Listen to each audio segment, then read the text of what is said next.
अस्सलाम वालेकुम। टॉपिक है methods of liquefaction of gases.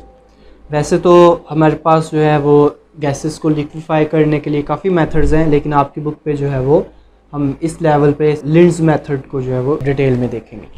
इसके अलावा वैसे मैं आपको दो मेथड्स और के नाम बता देता हूँ। जैसे हमारे पास एक होता है फैराडेज मेथड,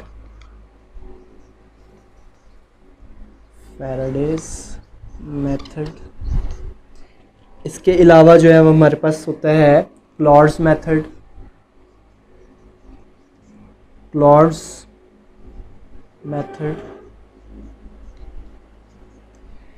और इस बुक पे जो हमने डिस्कस करना है, जो आज हमारा मेन टॉपिक है, वो है लिंड्स मेथड।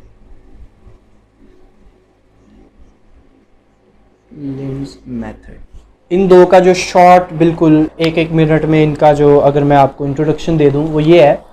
फैराडेज मेथड में जस्ट हम कूलिंग, किसी भी कोई गैस है उसको कूलिंग प्रोवाइड करेंगे हम, और हमें पता है जब कूलिंग प्रोवाइड करेंगे तो गैसेस जो हैं वो कुछ गैसेस इजीली लिक्विफाई हो सकती हैं। तो इसमें जस्ट हम क्या करते हैं, फ्रीजिंग मिक्सचर यूज़ कर लेते हैं। फ्रीजिंग मिक्सचर यूज़ कर लेते हैं और उससे फ्रीजिंग मिक्सचर जब हम प्रोवाइड करते हैं तो उससे क्या हो जाता है कि कूलिंग मिलने से वो गैस लिक्विड में कन्वर्ट हो जाती है। जबकि क्लॉड्स मेथड जो है ना वो लिंड्स मेथड की तरह का ही है, बल्कि ये आप कह लें कि इसमें कुछ ये थोड़ा सा बेहतर मेथड भी है। वो किस तरह, क्योंकि कुछ गैसेस जो इस मेथड से हम लिक्विफाई नहीं कर सकते वो उस मेथड से भी लिक्विफाई की जा सकती हैं। इसमें हम क्या करते हैं, हम गैस से मैकेनिकल वर्क करवाते हैं। उससे क्या होता है, गैस के अंदर हीट होती है ना, हम उस हीट को अगर निकाल दे तो पीछे कूलिंग रह जाएगी और गैस लिक्विड में कन्वर्ट हो जाएगी। तो हम क्या करते हैं, गैस की उस हीट को यूज़ करवा देते हैं। हम कहते हैं गैस से जो है ना वो वर्क करे, तो हीट जो है ना वो वर्क करेगी और उससे क्या हो जाएगा कि गैस में से हीट कम होती जाएगी और गैस लिक्विड में कन्वर्ट हो जाएगी। तो आज जो में हमारा मेन टॉपिक है वो है लिंड्स मेथड। लिंड्स मेथड जो है एक्चुअली ये वर्क करता है, इसका जो बेसिक प्रिंसिपल है वो बेस करता है जोल-थॉमसन इफेक्ट। जोल-थॉमसन इफेक्ट। अब जोल-थॉमसन इफेक्ट क्या है, इसको हम देख लेते हैं। जोल-थॉमसन इफेक्ट कहता है, अगर आपके पास एक गैस है जिसको आपने बहुत ज़्यादा कंप्रेस किया हुआ है, हाईली कंप्रेस्ड गैस है, फॉर एग्जांपल हमने इस पे इतना प्रेशर अप्लाई किया कि यहाँ पे गैस हाईली कंप्रेस्ड, तो इससे क्या होगा कि मॉलिक्यूल्स एक दूसरे के बहुत ज़्यादा करीब है। तो जब मॉलिक्यूल्स बहुत करीब है, जब हम इसको फॉर एग्जांपल हम यहाँ से जो है ना वो इसको रास्ता देते हैं ताकि ये किसी ऐसे रीजन में चली जाए जहाँ पे प्रेशर बहुत ज़्यादा नहीं है। अब यहाँ से जब ये गैस इधर मूव करेगी तो मॉलिक्यूल्स एक दूसरे से दूर चले जाएंगे। तो जो कि जोल-थॉमसन कहता है, when a compressed gas is allowed to expand into a region of low pressure it gets cool. मैं लिखता हूँ इसको ताकि फिर हम इसको देखें कि यहाँ पे क्या ये किस तरह से अप्लाई होता है। When a compressed gas is allowed to expand into a region of low pressure it gets cooled। ऐसा क्यों होता है, इसकी क्या रीज़न है, तो इसको देखते हैं। अगर आप देखें तो ये हाईली कंप्रेस्ड स्टेट में जो मॉलिक्यूल्स हैं ये एक दूसरे के बहुत क्लोज होंगे। फॉर एग्जांपल ये दो मॉलिक्यूल्स हैं। अब जब ये मॉलिक्यूल एक दूसरे के करीब है तो इनके दरमियान इंटरमॉलिक्यूलर फोर्सेस भी बहुत ज़्यादा होंगी। तो जब इन मॉलिक्यूल्स को हम एक्सपैंड करते हैं तो एक्सपैंड करने का मतलब है कि मॉलिक्यूल एक दूसरे से दूर चले जाएंगे। जैसे यहाँ से जब इधर आया तो मॉलिक्यूल्स इस तरह एक दूसरे से दूर हो गए। तो इसमें मॉलिक्यूल्स को एक दूसरे से दूर जाने के लिए क्या करना पड़ेगा, ये अट्रैक्टिव फोर्सेस को ब्रेक करना पड़ेगा।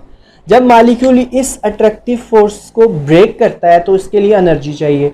तो वो एनर्जी जो इस सिस्टम में मौजूद है वो एनर्जी यूज़ हो जाती है इस अट्रैक्शन को ब्रेक करने में।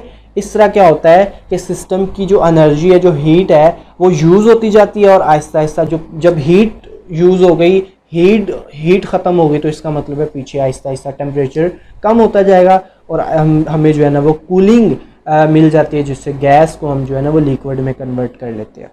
तो बेसिक प्रिंसिपल जो है ना वो इसका जोल थॉम्सन इफेक्ट है। अब हम देखते हैं कि हम किस तरह से इस तरह से हाई प्रेशर को गेन करते हैं और किस तरह से हम एक्सपैंड करवाते हैं और किस तरह से गैस को जो है ना वो लिक्विड में कन्वर्ट करते हैं। तो हम अब जो है ना वो लिंड्स मेथड को एक्सप्लेन करते हैं। लिंड्स मेथड को देखें तो ये लिंड्स मेथड का ऑपरेटस है, जिसमें अगर हम देखें तो ये हमारे पास कंप्रेसर है। हम करते क्या है कि फ्रेश एयर को जो है ना हम एंटर करवाते हैं इसमें कंप्रेसर में।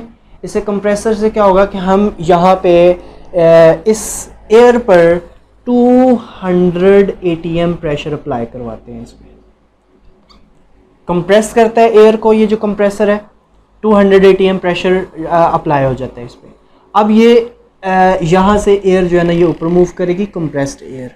जब हम एयर को कंप्रेस करते हैं ना तो कंप्रेस करने से हीट अप हो जाती है गैस। हम तो करवाना चाह रहे हैं कि गैस जो है ना वो कूल हो और उससे जो है ना हमें क्या हासिल हो, हमें लिक्विड जो है में कन्वर्ट जो गैस है वो हो जाए।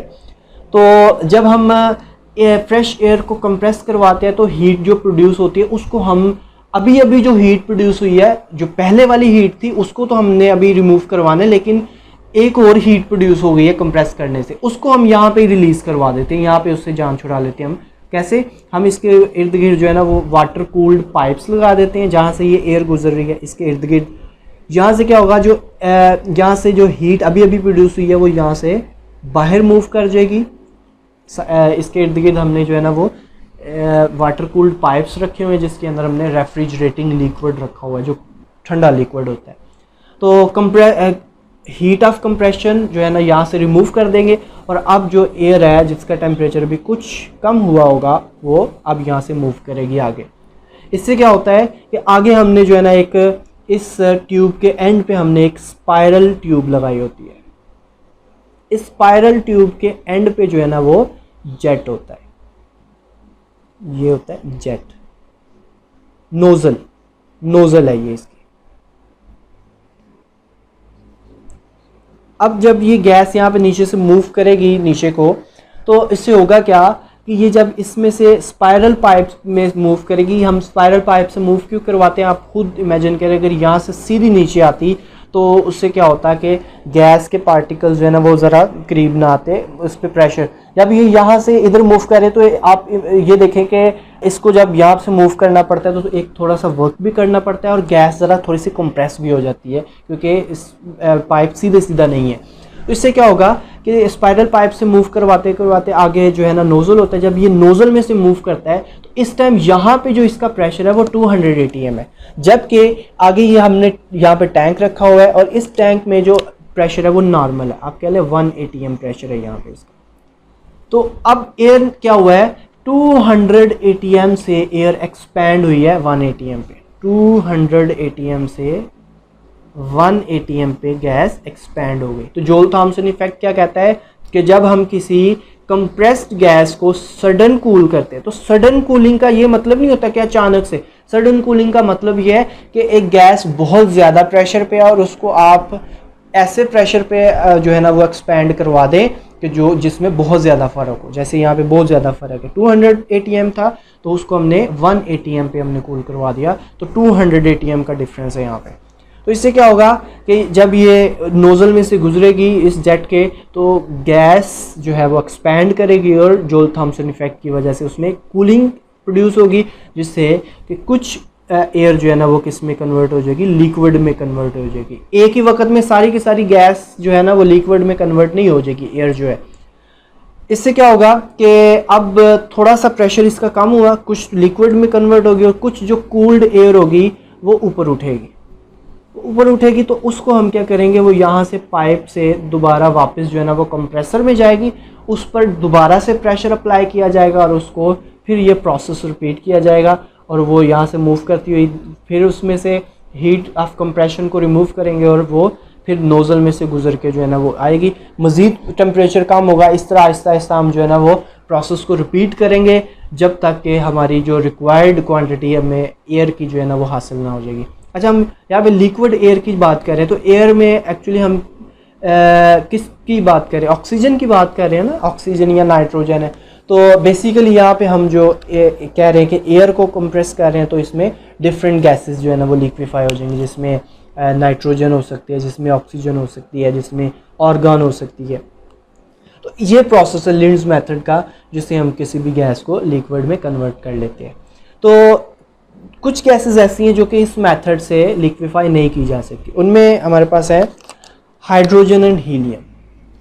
हाइड्रोजन और हीलियम जो गैस है, हम उसको लिंड्स मेथड से लिक्विफाई नहीं कर सकते। उसकी रीज़न ये है कि इनका क्रिटिकल टेम्परेचर बहुत लो होता है। आपको वैल्यूज़ जो है ना मैंने आप बताई हैं, तो इनकी जो क्रिटिकल टेम्परेचर है वो बहुत कम होता है, जिसकी वजह से वो टेम्परेचर यहाँ पे लिंड्स मेथड में गेन करना जो है ना वो इतना लो टेम्परेचर गेन करना पॉसिबल नहीं होता। तो इसलिए हम कहते हैं कि इनको हम इस मेथड से लिक्विफाई नहीं कर सकते, बल्कि हम कोई और मेथड हमें यूज़ करना पड़ेगा जिसमें कि इनके क्रिटिकल टेम्परेचर जितना टेम्परेचर लो किया जा सके। तो ये था लिंड्स मेथड। अगर आपका कोई क्वेश्चन है तो आप पूछ सकते हैं। अल्लाह हाफिज़।